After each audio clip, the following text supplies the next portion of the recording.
ലോക സിനിമയെ സംബന്ധിച്ചിടത്തോളം നിശബ്ദ സിനിമ കാലഘട്ടത്തിൽ തന്നെ കോമഡി ഒരു വലിയ ഷോണറായിട്ട് മാറിയിരുന്നു.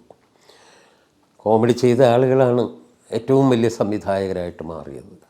ഉദാഹരണത്തിന് ചാർലി ചാപ്ലിൻ, പിന്നെ ബസ്റ്റർ കീറ്റൺ. ഇവരൊക്കെ വെറും ഹാസ്യം മാത്രമായിരുന്നില്ല, ധാരാളം ജീവിതത്തിൻ്റെ അന്തർധാരകളാണ് അവർ തങ്ങളുടെ ചിത്രങ്ങളിലൂടെ അവതരിപ്പിച്ചത്. അതിൽ തന്നെ